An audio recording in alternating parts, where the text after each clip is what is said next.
This is the Fifine D6. It is all made of plastic with 15 customizable buttons, and build quality wise it looks and feels really nice. It can only be used in this position, meaning that there's no way to adjust the height or the tilt. That means it's great when it's directly in front of you as all the buttons are highly visible, but it's not amazingly ergonomic when it is at the side. You can still see those buttons, but because it is tilting upwards it is a little more difficult. We do get rubber pads on the bottom. This prevents it from sliding around on your desk, unless you give it a proper shove. It does come with an inbuilt RGB light, and there's a button on the back which you tap and this will toggle through all the different light sequences. You can turn this off by holding that button down if you don't want those lights on, and it connects through USB-A or USB-C into your computer. The manual gives you a web address to type in to download the software, but you can download it direct from the Fifine website if you prefer to do it that way. Drag and drop from the menu on the right side onto one of the keys to set up the option. When I dragged over the website option and typed in the website like Google for example, it automatically put the Google icon on the button for me, although the resolution was really bad on it. You can download a new icon yourself from the internet and replace it with this one. Hold down the shift on the keyboard and drag the point so the whole icon is selected, and this brings a much better icon to the control pad. Now I did run into an issue. I pressed the website button that I just created and nothing happened. I thought maybe I need to add the HTTPS at the start of the web address, and this did cause the icon to revert back to the original, but this didn't work either. I then tried dragging some programs from off my desktop into the software and it automatically put the icons onto the touchpad, and tapping these worked perfectly. They opened up the software that was dragged over. Music or sound effects can be dragged over too. There was a 1 second delay when I first pressed the button for the track to begin. Pressing it to stop worked immediately, and then it would start straight away when pressed again.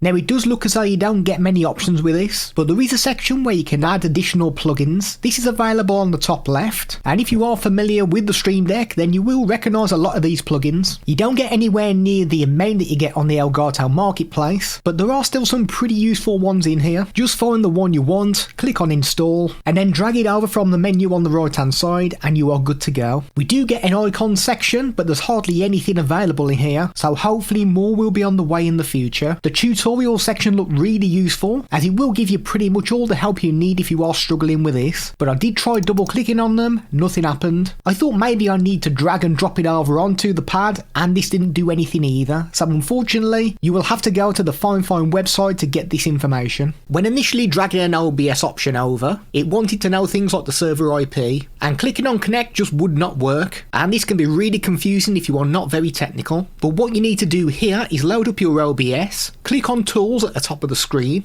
click on WebSocket Server Settings, click on Show Connect Info, and you'll want to click on Copy next to the server password. Go back to your control deck and paste this password into the server password box and click on Connect. Now your OBS option should work. Now if you do stream, all the OBS stuff is there. There are additional plugins for OBS that you will want to drag over for the additional features. Now one bug that I did find was adding source visibility in OBS. I could select the scene, but clicking on the source option didn't do anything. I tried various different scenes, but still no joy. There is a workaround for this, and that is by using the OBS tools by BarRaider. Dragging the source visibility over from there, and this worked fine, with all the sources being detected and working when I pressed the button on the D6.